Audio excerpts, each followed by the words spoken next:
Vintage coffee, instant coffee बनाने वाली और उसको एक्सपोर्ट करने वाली एक ऐसी कंपनी जो यहाँ पे 100% से भी ज़्यादा ग्रो कर रही है।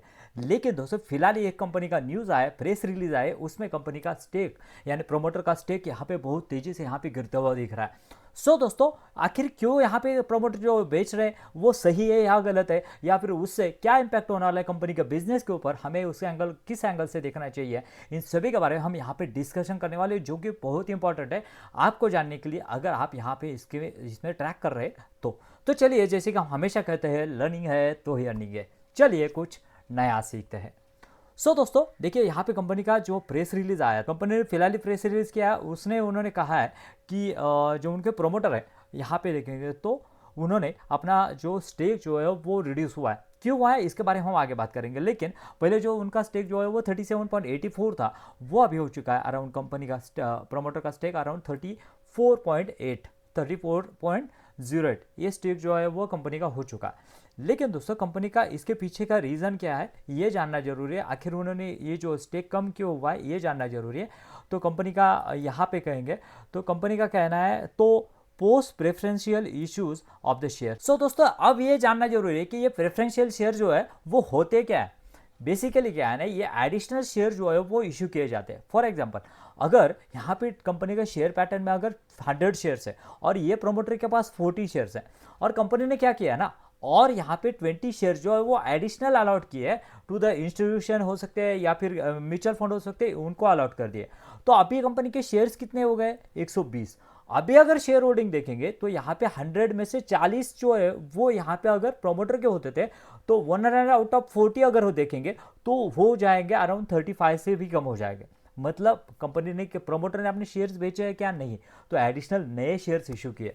और ये किसके लिए इशू किए ना ये जानना बहुत जरूरी है, बिकॉज ऑफ कंपनी का जो एक्सपेंशन प्लान है ना उसको यहाँ पे अलाइन करते हुए दिखेगा, और वो जानना जरूरी है कि किस तरह से कंपनी यहाँ पे ग्रोथ कर रही है। देखिए बेसिकली क्या है ना, एक बात हम जानेंगे कि पहले तो क्या हुआ था।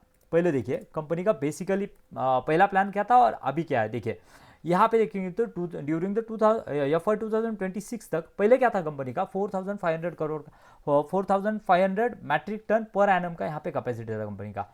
उसके बाद में क्या हुआ ना, कंपनी को 100% यूटिलाइजेशन होगा ऑन द Q4 2025 में। उसके लिए उन्होंने additional 2,000 metric ton per annum का यहाँ पे कैपेसिटी जो है वो इंस्टॉल किया।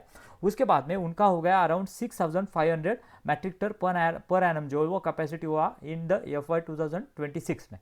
और क्या हुआ, कंपनी ने फिर से वो 2000 की कैपेसिटी थे ना उसको भी 100% अचीव किया, और अभी कंपनी हाईली 100% से यहाँ पे जो है वो ऑपरेट हो रही है। तो अगर कंपनी को सेल्स अपना ग्रो करना है तो इसके लिए तो एडिशनल कैपेसिटी लगानी पड़ेगी। तो उसके लिए क्या किया है कंपनी ने, company progress to setting up to the an additional capacity, company का टारगेट है कि इस ईयर एंड तक यहाँ पे लगाएंगे। कितनी कैपेसिटी होगी 4,500 मैट्रिक टन पर एनम, मतलब अराउंड 11,000 पर मैट्रिक टन पर एनम तक यहाँ पे कंपनी की कैपेसिटी जो है वो जा सकती है FY 2026 के एंड तक।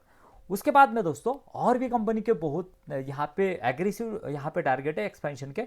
यहाँ पे देखिए कंपनी सिक्योर द ऑर्डर, इस टाइम द कंपनी का टारगेट है कि यहाँ पे Q2 के ऑर्डर तो उन्होंने सिक्योर कर लिया। उसके बाद में कंपनी प्लान किया है और एक ग्रीनफील्ड प्रोजेक्ट लाने का, freeze dry coffee plant. Basically क्या है ना ये दोस्तों, ये फ्रीज ड्राई कॉफ़ी मतलब क्या है, ये एक प्रीमियम प्रोडक्ट है जिसके मार्जिन्स और भी यहाँ पे ग्रो हो सकते हैं, और उससे अराउंड कंपनी टारगेट कर रही है कि आने वाले दिनों में यहाँ पे around 5,000 metric ton per annum का यहाँ पे जो है वो कैपेसिटी एक्सपेंशन लेके आए। मतलब क्या हुआ था 4,500 से 2,000 बढ़ाया 6,500, वहाँ से 4,500 बढ़ाया 11,000, एंड 11,000 से यहाँ पे अराउंड कंपनी का कैपेसिटी हो जाएगा ये इंस्टॉलेशन के बाद में फ्रीज ड्राई कॉफ़ी करके उसका कैपेसिटी हो जाएगा अराउंड 16,000 मैट्रिक पर एनम। दोस्तों अभी ये जानना जरूरी है कि हमें यहाँ पे इस बिजनेस पे किस तरह की मोमेंटम देखने को मिल सकता है।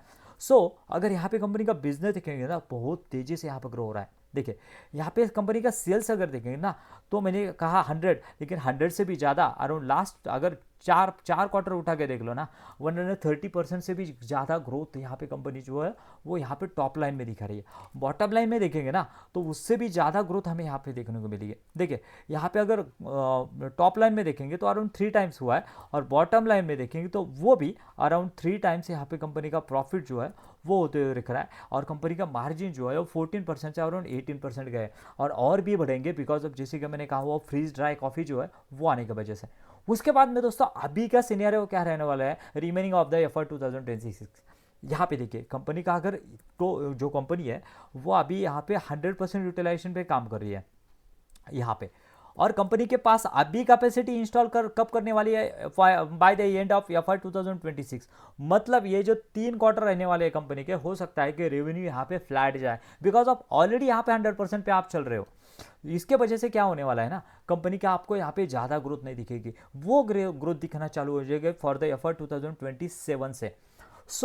हो सकता है कि यहाँ पे स्टॉक जो है वो आगे जाके डिक्लाइन करे बिकॉज ऑफ बहुत बढ़िया रैली स्टॉक ने दिखाई है पास्ट में, जो कि जो एक्चुअली यहाँ पे डिजर्व भी करती है, जिस तरह का परफॉर्मेंस यहाँ पे जो है वो यहाँ पे प्रोमोटर दिखा रहा है। और क्या हो रहा है ना, कंपनी का आप अगर डेप टू इक्विटी देखेंगे तो डेप टू इक्विटी कंपनी यहाँ पे डेप के ऊपर ट्रस्ट नहीं कर रही है, कंपनी का डेप टू इक्विटी जो है वो बहुत लो है 0.27, और मैक्सिमम जो कंपनी एक्सपेंशन कर रही है वो कहाँ से कर रही है, इंटरनल इक्विटी डाइल्यूट करके कर रही है। हो सकता है कि बाद में आके जैसे ही बिजनेस जो है वो स्टेबल हो जाए, उनको यहाँ पे डिमांड जो है वो ज़्यादा दिख रही है, और उसके वजह से जब बिजनेस जो है वो स्टेबल हो जाएगा तो यहाँ पे वो फिर से अपना स्टेक बढ़ा सकते हैं। और यहाँ पे शेयर होल्डिंग पैटर्न में अगर देखेंगे तो यहाँ पे देख सकते हैं, यहाँ पे इतनी छोटी कंपनी है, छोटी के मतलब कितनी है दोस्तों, यहाँ पे देखेंगे तो जस्ट ओनली 2000 करोड़ की कंपनी है, उसमें प्रमोटर का स्टेक देखेंगे तो 38 है, वो जैसे कि हमने देखा और भी कम हो चुका है। यहाँ पे एफआईएस की होल्डिंग जो है वो कुछ भी नहीं थी बाय द मार्च 2024 तक, लेकिन लास्ट 1 ईयर में अराउंड 4% का स्टेक एफआईएस का बढ़ा है, और लास्ट 3 क्वार्टर में यहाँ पे अराउंड 2.5% का स्टेक यहाँ पे इसका डीआईएस का बढ़ा है। और पब्लिक में भी देखेंगे तो 55% होल्डिंग है, लेकिन हो सकता है कि यहाँ पे पब्लिक में कुछ एएस इन्वेस्टर भी है, तो यहाँ पे देखने को मिलेंगे बहुत बड़े बड़े एएस इन्वेस्टर हमें यहाँ पे देखने को मिलते हैं। मतलब क्या है दोस्तों, जो इक्विटी डाइल्यूट हो रही है ना वो भी यहाँ पे एएस इन्वेस्टर ही लेके जा रहे हैं मैक्सिमम, और बड़े बड़े इस इन्वेस्टर आप यहाँ पे पॉज करके देख सकते हैं जो कि यहाँ पे स्टॉक में यहाँ पे शुमार है। दोस्तों और अगर वैल्यूएशन की बात की जाए तो बहुत ही फेयर वैल्यूएशन पे हमें देखने को मिलेगा, और जिस तरह की ग्रोथ ट्रैजेक्टरी देख रही है, जिस तरह का एक्सपेंशन प्लान देख रहा है कंपनी का, इसका ट्रैकिंग कंटिन्यू रखेंगे और भी यहाँ पे इंपॉर्टेंट अपडेट यहाँ पे लाते रहेंगे। Thank you very much.